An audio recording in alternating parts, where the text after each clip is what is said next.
All right, thank you. All right. Men's study is in session. Wonderful. Thanks for being here, guys.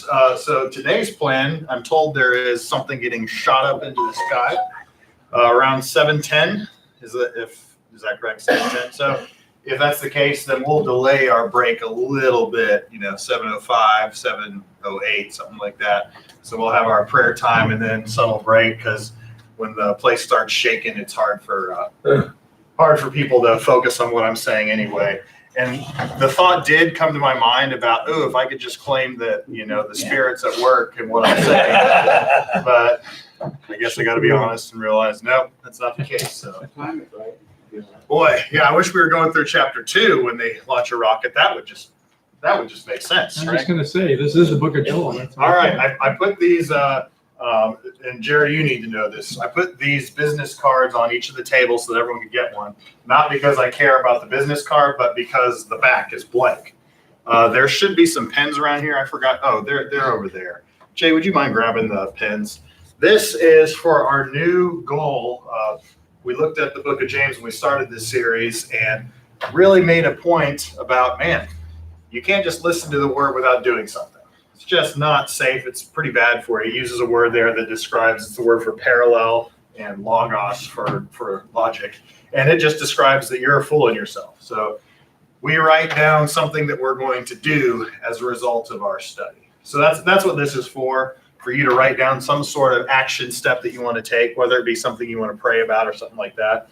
Does anyone care to share, by the way, what they wrote down last week? You don't have to, but I really enjoyed people's feedback on that. So did anyone write something down last week that they don't mind sharing?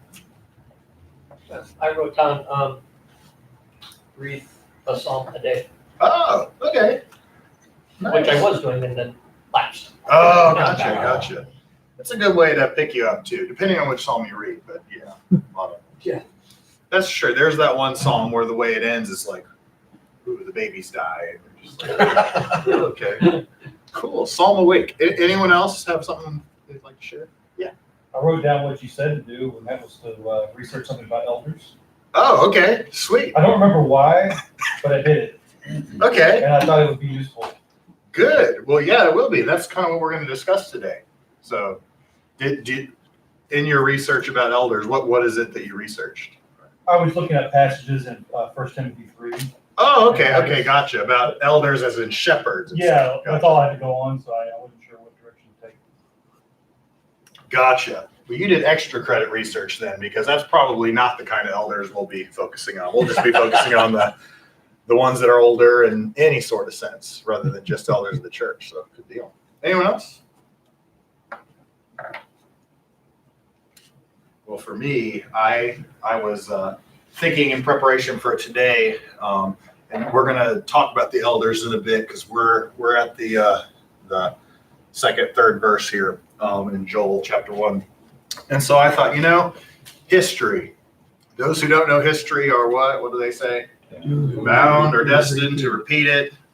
And God forbids divination. We're not allowed to divine what the future is. We don't have that ability. That's in God's realm. So what's the closest thing that God gave us to knowing the future? History. He gave us the past. That's about the best predictor I know of to know how people are going to behave, is look at how they have behaved throughout time. And so I thought, my goal, what I wrote down last week, is I want to at least watch one educational video on something historical this week.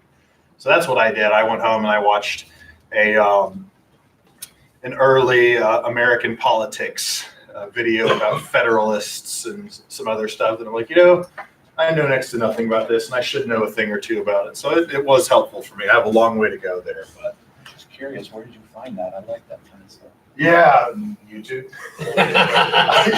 I just deliberately tried to go to this is a history lesson, not a viewpoint per se, but you're getting, what you're getting, for sure. So anyway, that was my little goal for last week. I just want to throw that out there because it's not like you have to stack the deck so hard against yourself that you just walk out of study feeling a failure every week. Like, I wrote down another thing that I probably won't do.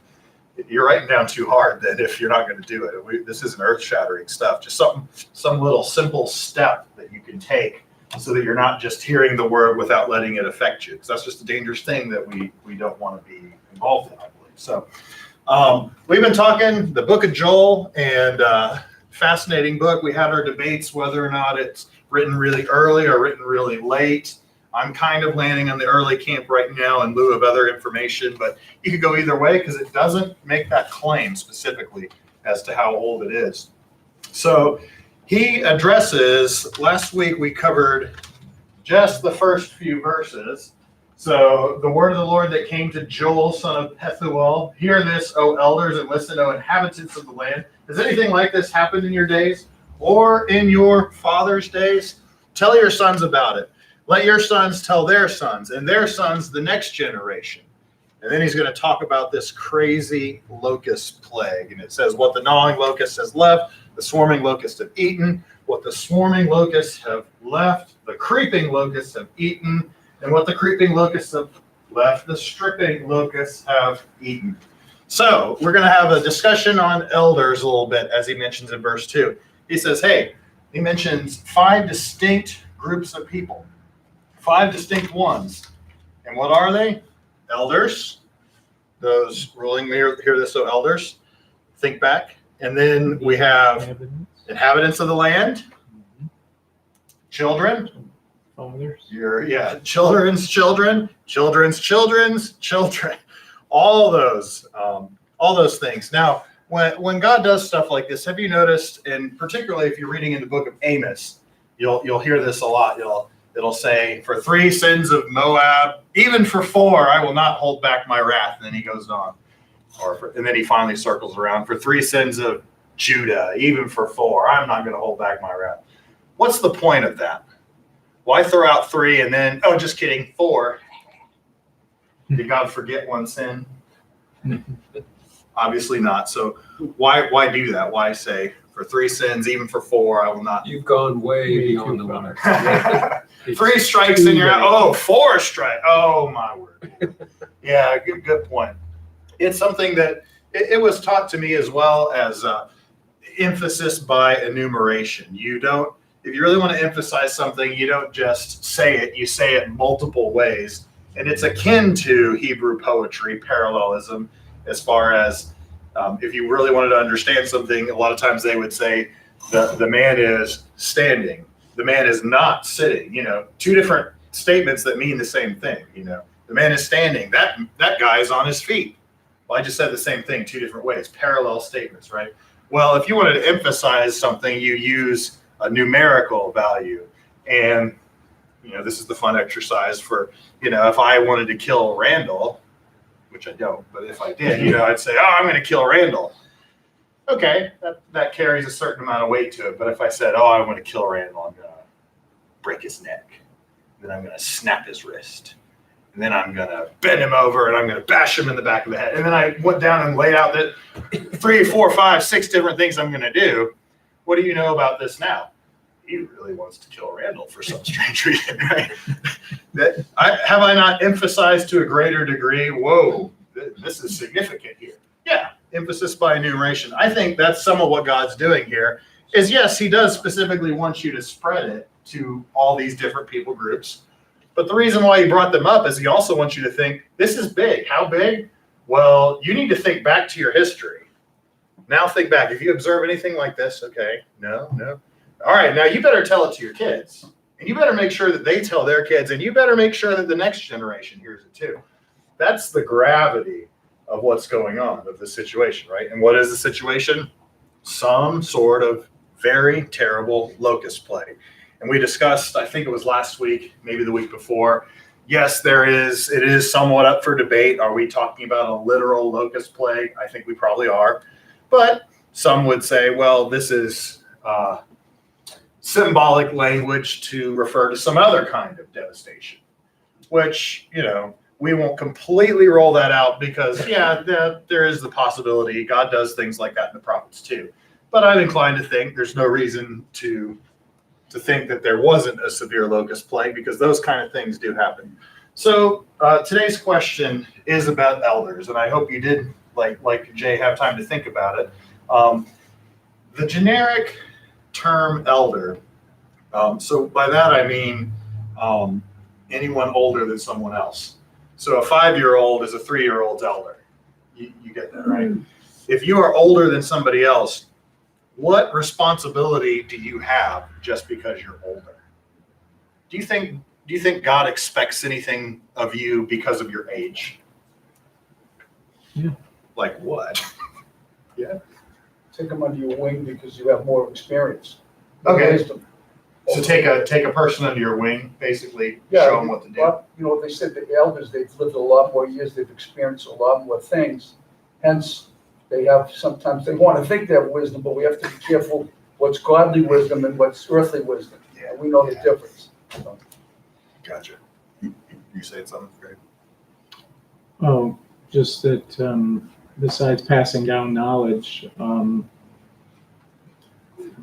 giving an example for the younger what to do or not do, Yeah. especially where mom and dad are concerned, because you've already done it, and maybe you can teach them Yes.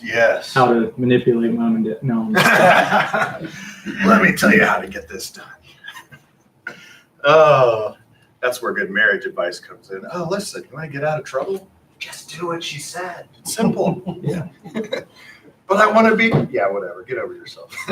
That's some wisdom there. Cool. Okay. Anything else you think of as far as the job of an elder? Anyone being older?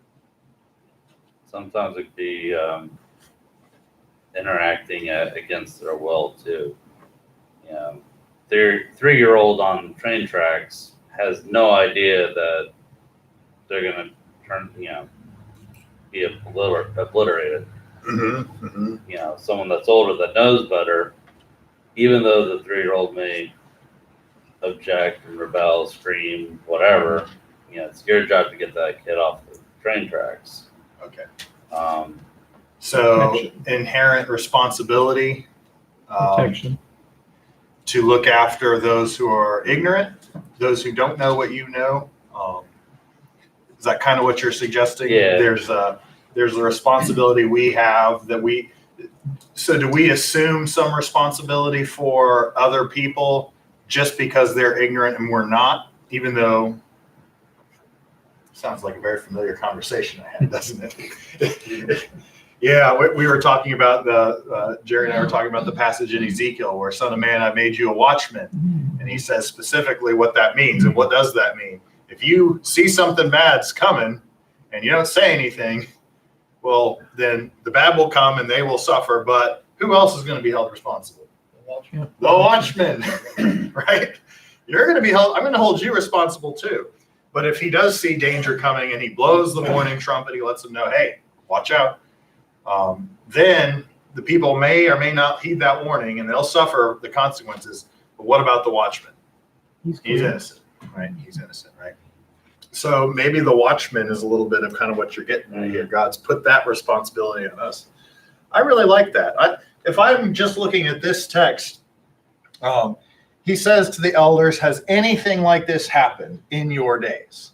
So if these are the elders, these would be the ones that are older in age and probably more responsible politically as well. They're ruling at this particular time in lieu of no functioning king, because we suggested it might be the 7-year-old, 8-year-old Joash at this time, and he's not old enough to really reign yet. So look back. Has anything like this happened? They're supposed to search their history, right? And the older we get, the more there is to search, right? The more there is to forget that we may have to really look hard to bring back to our mind again. It's just funny. Do you guys have this happen? People tell stories about what you did, and you're like, what? I don't know what they're talking about. My parents love to do that to me. They just make up these things about me and babysitters. Yeah, I don't remember it, but they say that happened. Well, sometimes the older you get, the more you have to work to think back. Man, has there been a parallel? Have I seen a situation like this before? Something that might clue me into what's happening right now. That wisdom is important, right? Why do you look back? Well, the second thing, tell your sons about it and so on. So I see kind of a twofold responsibility of the elders here. Look back, investigate, search. Why? So that you can tell it forward. to the future generations who are going to be undergoing same, similar kind of stuff. And what's the dirty little secret we know about the future? The lie that Satan wants everyone to believe, right, is that, oh man, this temptation, nobody's ever, I'm all alone in this. Nobody's ever gone through this. Life's never been this hard. People have never had to go through what I went through. And what's the truth of the matter? Yeah, we have. We've all had to go through how does it, Scripture say it in 1 Corinthians, no temptation has seized you except what? The very rare and unique kind? No, that which is common to mankind. And Satan's been using the same old stuff. You go back to page 1 of the Bible or page 1 of that massive timeline you brought in, and what do you see? The exact same temptation that Satan is using today. He used in page 1 of the Bible. And it still works. So why would he change it up, right? So, yeah, we're supposed to search back. The older we are, we're supposed to search back. Why? So that we can tell it forward. So that we can warn this next generation of what might be coming. Now, when they search back, has anything like this happened in your days? Had something like this happened in their days? Yes. Okay. Oh, excellent. Yes. The great plague of Egypt, the locust plague. Yes. Very true. It has happened in their history. What about while these elders were still alive? Because that predates these elders by quite a few years. What about when the elders were living? Had something happened then? Not that I know of. Sorry, I was going to stare at you guys for a while in case you came up with something, but not that I'm aware of. So whether he has in mind the devastation of Egypt, which would go way back in their history, or some other locust plague, which they were somewhat prevalent, as I understand, right? Or nothing like this had ever happened. Wouldn't the point still be the same? Wouldn't it? Because if you think about it, if you search back your history and you think, wow, I've never in my life seen anything like this. And a person who, is 80 years old and says, I have never once seen anything like this, you immediately think, whoa, this must be significant. This must be pretty new, right? Because my guess is this person would have observed it, right?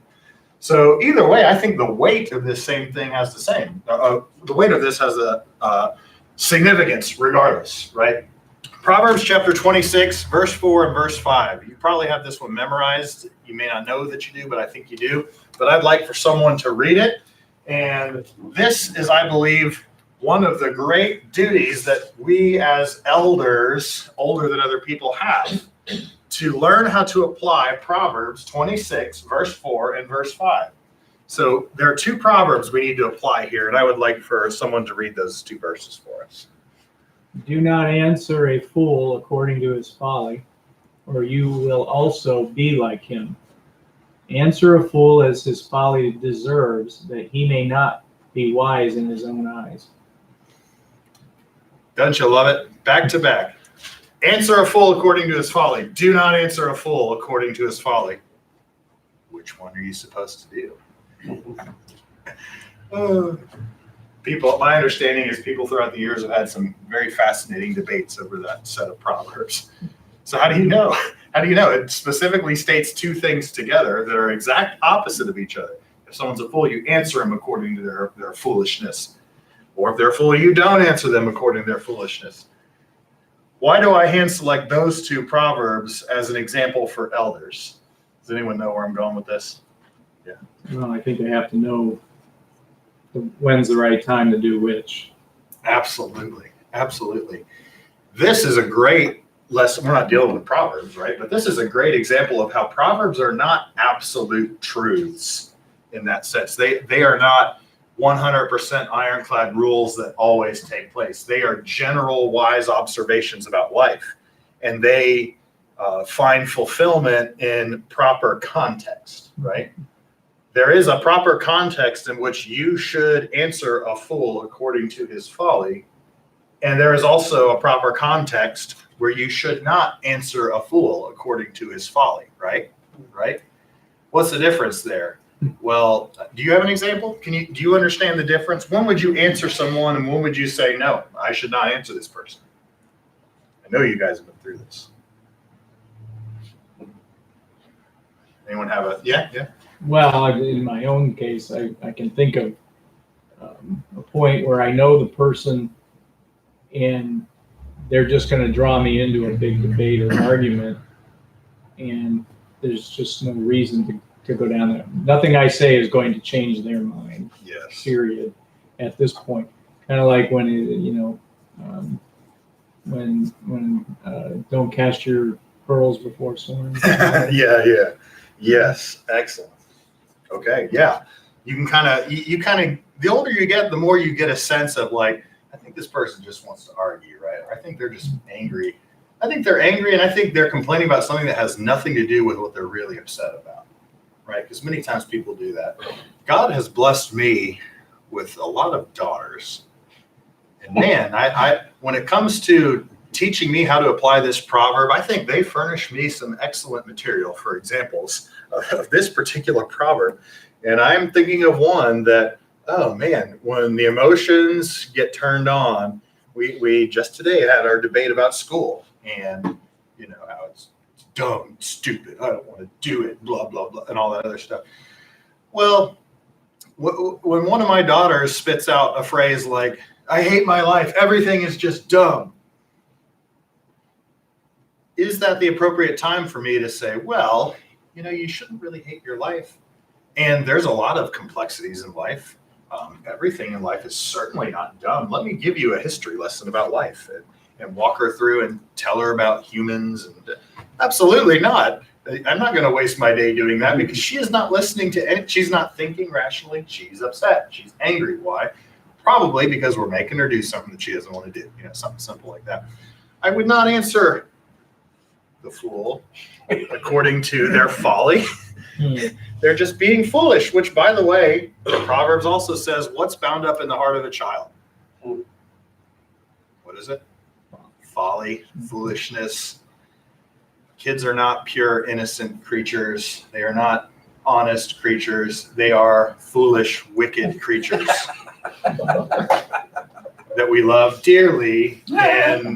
And they're struggling with the same kind of evil that we're struggling with at a different level, but that's just a sideline. But it's just a reminder, God tells us, right? Folly is bound up in the heart of a child too. So don't answer a fool according to his folly, or sometimes you do. It just depends on the wisdom of the situation. Well, that's the example of us as the elders today. And I'm belaboring this point a lot. I just think this is very important. My observation when it comes to the elders in our society, people who have lived long enough to make some observations about the way we are, I think they have a lot of good things to say. I think we have plenty of good things to say, but oftentimes I wonder how helpful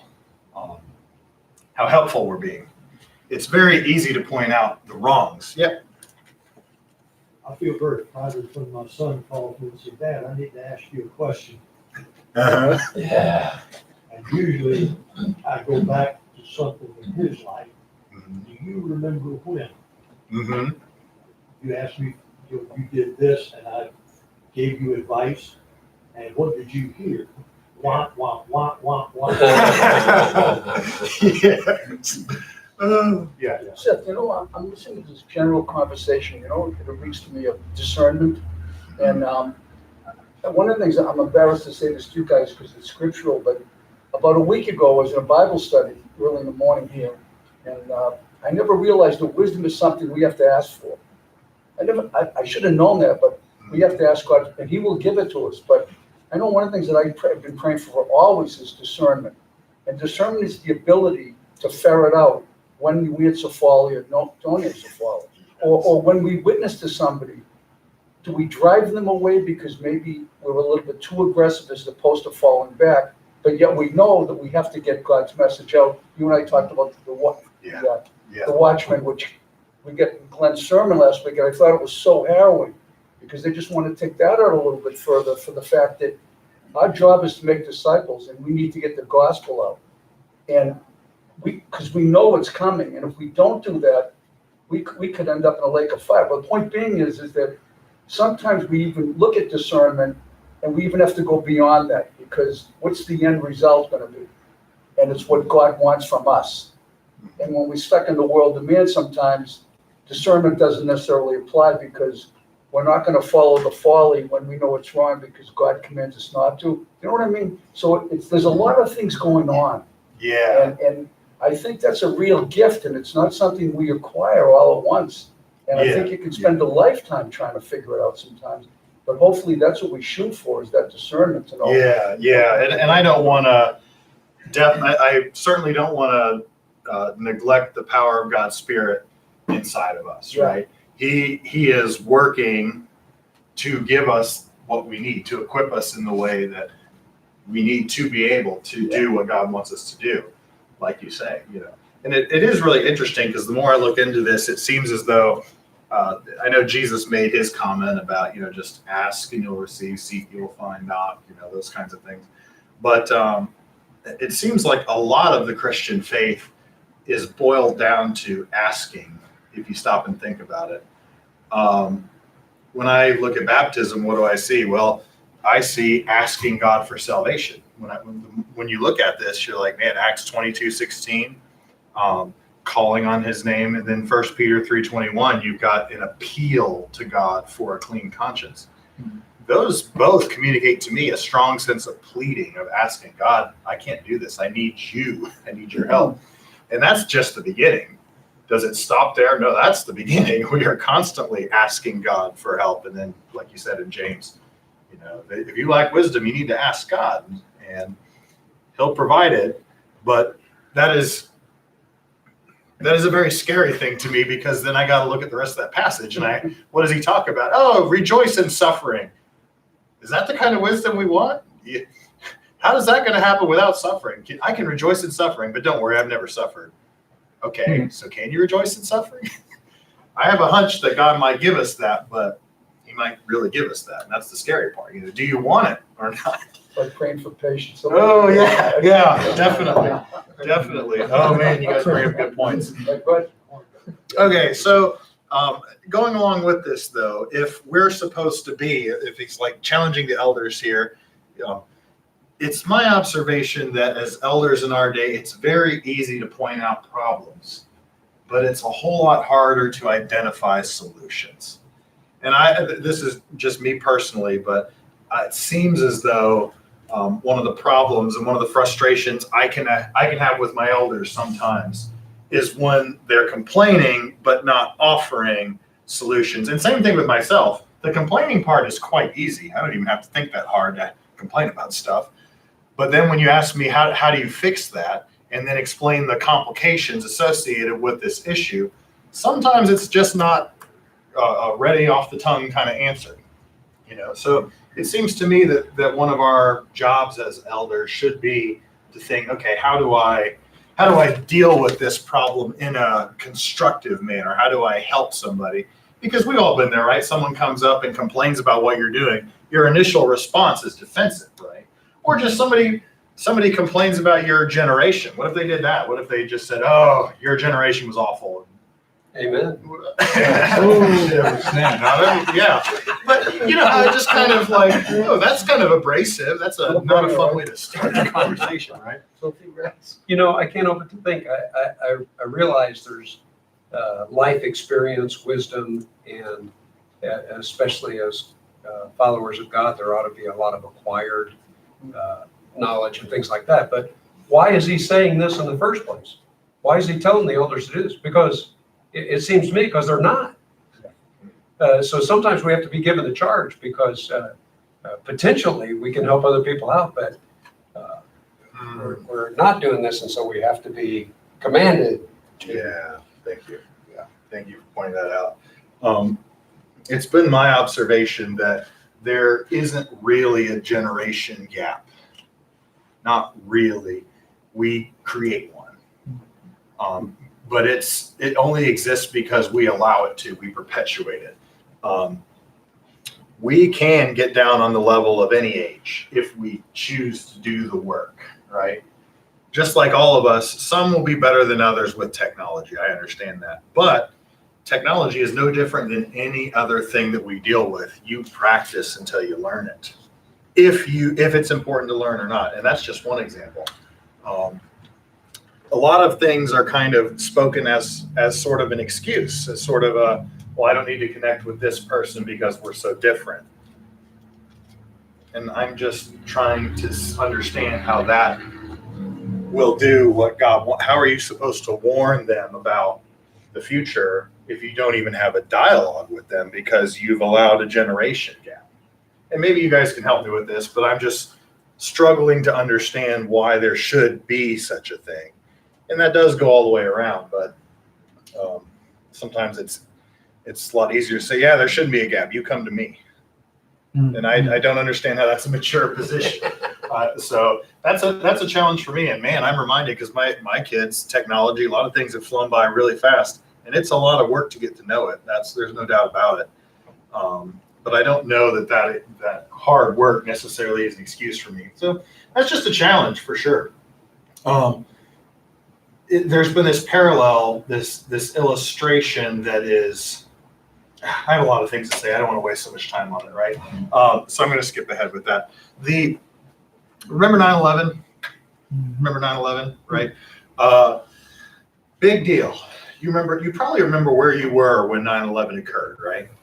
Any of you? Okay. Most of you do, right? I do too. I remember where I was. I don't remember where I was 2 days before that, but that's because that day doesn't have significance in my mind. That was a significant day. In reviewing for this class, I took the class of Joel in 2003, and I was listening to some of the audio of that class, and I just thought it was interesting because our professor was talking about 9/11 and how people were starting to forget 9/11, and he brought up the point. I just thought it was very fascinating. You know, there was as far as popular opinion goes, for going to war or something like that, there was a super high 80-90%, yes, let's get out there, immediately. And then 2003, so a year and a half or so later, it was down to 50%. And it was just a reminder, people forget fast. We all do. We move on quickly, and sometimes we fail to hold on to those lessons from history. Has anything like this ever happened? Well, you got to stop and think if it has. Can you put yourself there and see? To me, that was just a reminder. A lot of people, and I've noticed today's generation, if we want to talk about this generation gap that we see, because a lot of times we help perpetuate it, and we don't want to do that. But one of the problems is they are quick to forget their past because life is just so busy, so instantaneous, so right in front of you that it's all you got just to stay involved in the present. I don't really have a lot of time to be thinking or reflecting upon the past, like maybe some of us have. So I've observed that this generation, all the more, they need to know lessons from history and how those lessons directly parallel what we're going through today. Maybe they haven't had iPads in the past, but they've had brand new technology in the past of this kind of caliber that an iPad was, or of the internet, or things like that. And that did something to society, right? So that's the kind of wisdom that I think we need to share. And just remember, people's memories are short. We're just about due for our break time. So in order to get us prepped for that,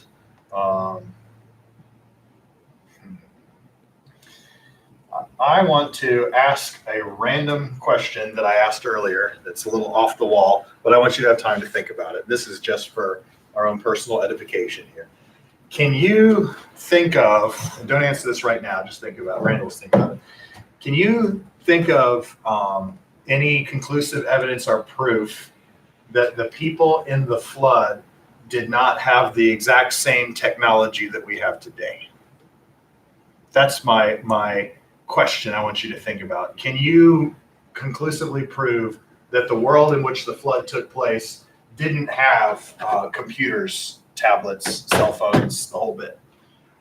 I'm just curious to see if anyone's got any conclusive Oh, evidence. no one knows where did that one come from. Yeah, I know. It's all right. That's a sideline question, but I am curious. This will help me grow too, so I appreciate that.